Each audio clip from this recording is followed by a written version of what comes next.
Poland Zones. They are the NEA champions in boys soccer. It is Michael Hostal coming on the show live. Michael, thank you so much for coming on, buddy. We are so happy to have you here. Thank you for having me.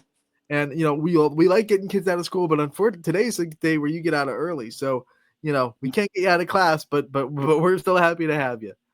Yeah, luckily I got Thursday and Friday off this week, so ended up working out great. NEA champions plus 2 days off. You're living Yeah, the high life, man. You're living the high life. pretty great. So let's talk about this. NEA champions. Let's get this out of the way. What's this feel like? I know this team has worked so hard all year. They're definitely tough opponents in the NEA, and even last night did not come easy. It was a 1-0 grind out win over South Range to clinch it. What does it mean to kind of culminate this season into a championship and fulfill some of these team goals that you've had? It's our first step towards the playoffs.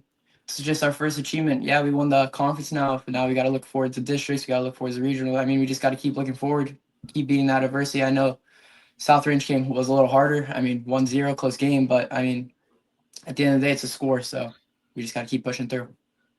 Yeah, and you look at that attitude, and it's probably not as easy as you just made it sound to give hey, NEA champions, that's cool. Next, right? But was it like that, or did you guys celebrate for a while and then kind of flip that switch today? No. Our conference is full of good teams. We know we got to be focused for every single one. Yeah, we were pretty happy after the big win, especially since it was such a close game. But yeah, it was just nice to see our hard work pay off. From the summer to preseason to now.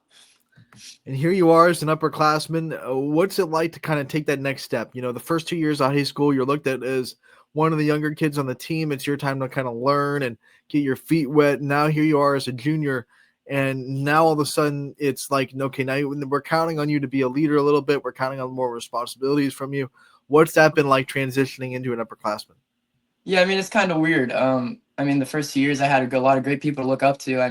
I had a good senior class, good junior class, and now, I feel like I still have that senior class as well. My captains, they help me so much. Whenever I have something I don't understand, I know I could look at them. But then also I know the younger class that's coming up now and is a big role on our team. They could always come to me, and I feel like we just have a good bond. And being an upperclassman now, I have those first 2 years to see the game, so that helps a lot with that.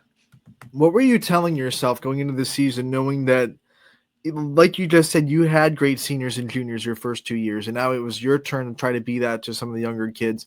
What were some of the things that you wanted to do to make sure you held up that standard of the juniors and seniors that you had the first 2 years?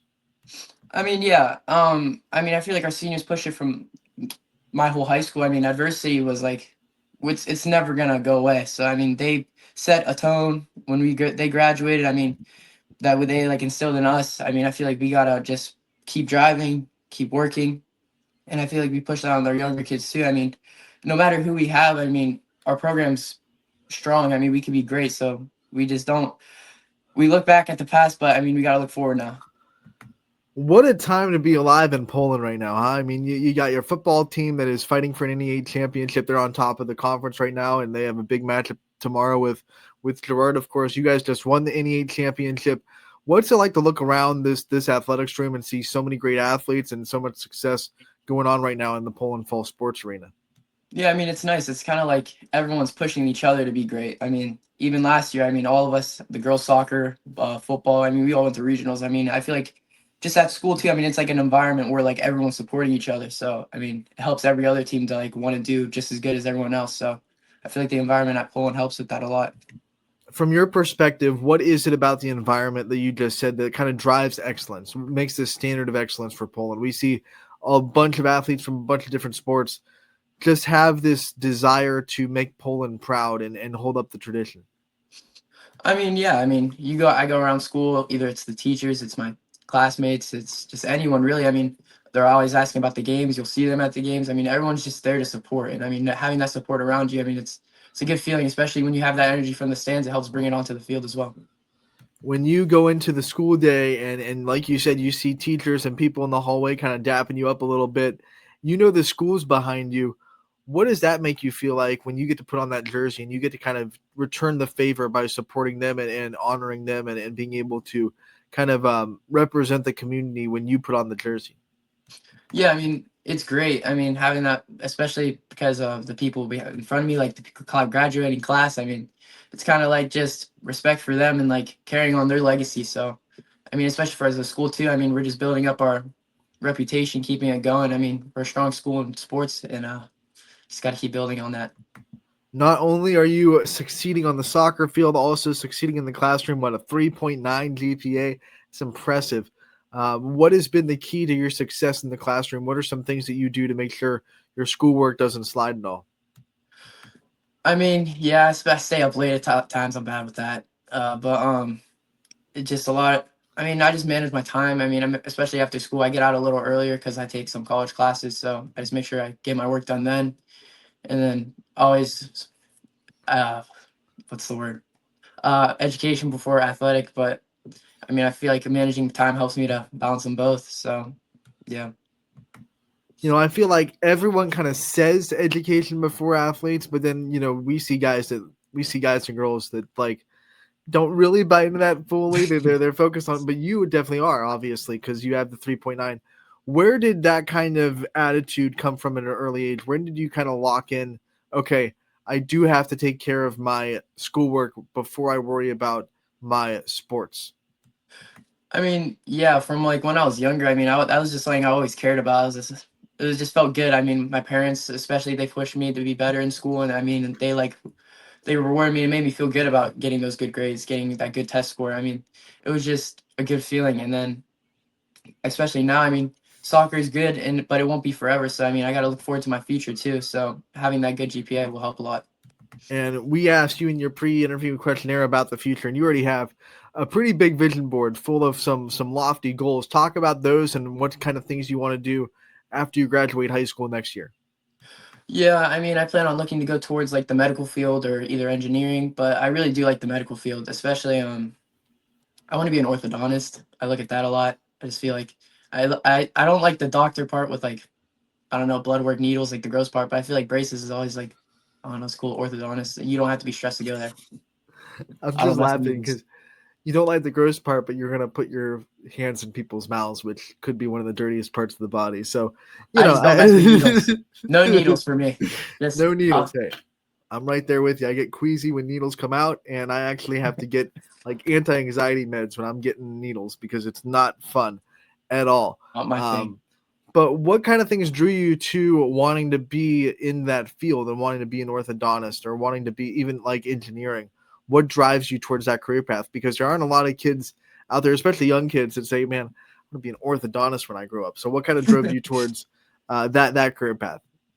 I mean, yeah, I mean, I just realized like if I'm able to prioritize schoolwork and I feel like I do well in class, I feel like I could go for one of those harder fields, and I know they do pay well. So it's like, I mean, if I know I have the drive to do it, I mean, I might as well, and especially since it'll work out, it'll benefit me a lot in the future. And you also said in that pre-interview questionnaire that soccer in the next level is not off the table. It wasn't maybe your priority Yeah. because you have those lofty goals of your career. But what are some doors that are still opening for college soccer? What are some things that could happen to make you feel comfortable that you could go and play soccer at the next level if that's what you wanted to do? I mean, yeah, I do like. I would love to play at a college level. Like that's the goal. But I mean, I'd probably stay somewhere in Ohio if I did. But I mean, it would be revolved around my education. But I feel like if I have the opportunity to play, I most definitely will. When you think about all the people that have kind of been there for you, your role models, your support system, who are some people that come to mind that you think are astronomical and that you wouldn't be where you are without? Definitely my parents and my grandparents. I mean, my grandparents didn't come from much, and I mean, they built themselves up and have a successful business now. And I mean, that work rate kind of just like motivates me. And then with my parents as well. I mean, whether it was my dad driving me up to games hours away since I was 8, or it was my mom being at every game supporting me. I mean, they just drive me to be a better player and person at the same time. So it's like I just look up to them a lot since I see how much they support me in my career. I want to ask you more about your grandparents because that's such a good story. Because when you're born, your grandparents, their story has already been told. They've already come from nothing. They've already gotten their business. So to hear those stories of people in your family that have really believed in themselves enough to say, hey, we're gonna bet on ourselves. We don't have much, but what we have, we're gonna put into our dreams.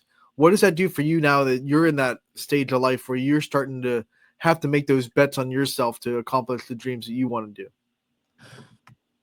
I mean, yeah, I mean, I gotta always look up to myself. I mean, I gotta keep that drive and not have pride. I gotta just stay humble, but I mean, I gotta just keep my work rate going, just keep my head up when things aren't going my way. I mean, I seeing how they where they come from, seeing how they had their grind and how they became successful. I mean, that's just something to look forward to and to notice that like I gotta persevere. You've brought up adversity a couple of times in this interview. What do you think is your biggest form of adversity that you've faced in your career? And how did you get through it? How did you get past it? I mean, definitely, especially last year, I feel like we went through so much adversity through the playoffs. I mean, just especially with soccer. I mean, I feel like a lot of, I mean, losing that huge class or like getting players injured. I mean, it was feel like I always had it was some one of us had to step up or one of us had to lead the way. I mean, it's like it's weird. It just out of nowhere something could happen that changes like your game or your play style, and it's like someone has to step up to change that and to fix that and to persevere through it. Because I mean, if you can overcome that, I mean, you become great. Obviously, soccer and schoolwork takes up a lot of your time, but when you're not playing soccer or doing homework, what are you doing? What are some of the hobbies and some of the things that you like to do outside of the sport and the school? I'm insane at pickleball. I'm very good at pickleball. What else do I do? I play video games occasionally, but I try to steer away from that, especially during soccer season. I try to be more active. I like hanging out with friends, but other than that, oh, spike ball too. I like spike ball a lot. Spike, that's fun to watch. How much have you tried to talk Brian Banfield into starting a pickleball team at Poland? Like, if there was a pickleball team, would you be on it? Oh, most definitely. Oh, I'm there. I'm there. It's a I'm there. call. Come on, Brian. Get on the phone. Get some kids involved. Let's start a Gonna have to pickleball convince him group. pretty soon. Yeah, let's go. Let's go. Let's when you think about all the things that you've done at Poland, and we asked this for seniors too, but we'll ask you since you're a junior. What are you most proud of? What's something that you've done, whether it be in the classroom or on the field, that you're the most proud of being able to accomplish so far? I mean, in school, I'm proud to be able to say I'm a good student, keeping that my education well. But especially on the field, I mean, our wins and stuff are great. But I'm proud for like the team around me. I mean, I feel like we have such a good connection. I feel like I've made friends that like I would have never met with if it weren't for soccer. So I'm just that makes me happy to see like when I grow in my future, I'll know I have these people that I know that will always be there for me.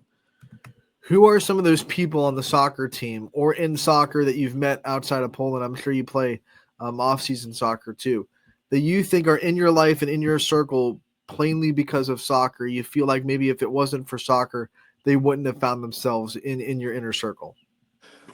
Um, from Poland, I would for sure say last year's senior class. I mean, they were just such a good group, and I feel like they welcomed me in and they helped me to they strive to be better. And this year, I feel like this senior class too, Xander and Andrea and Skeletopoulos. I mean, I've grew such a good bond with them.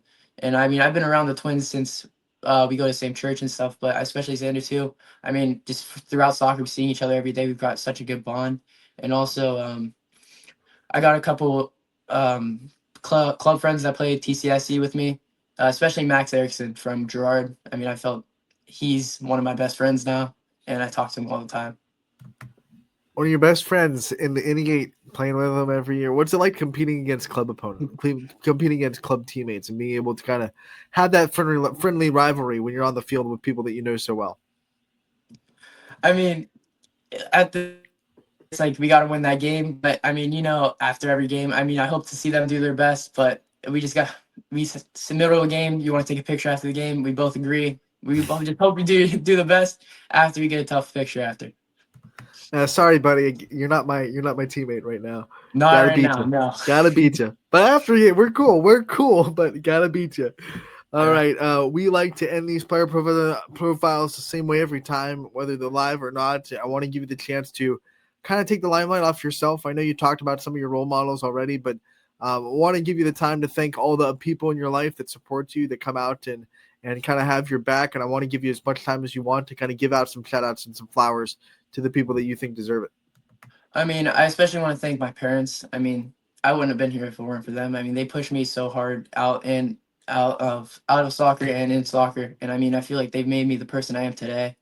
And I also want to thank my club teammates, my soccer teammates at Poland. I mean, they pushed me to be great. My coaches, and I want to thank God because I mean, I wouldn't be here if it weren't for Him. And I mean, that gives me a drive before I play, gives me that confidence, gives me that mindset that I need. Michael, we want to thank you so much for coming on with us, talking to us live on the show about your junior season. NEA champions, congratulations on that. We wish you the best of luck in your tournament run.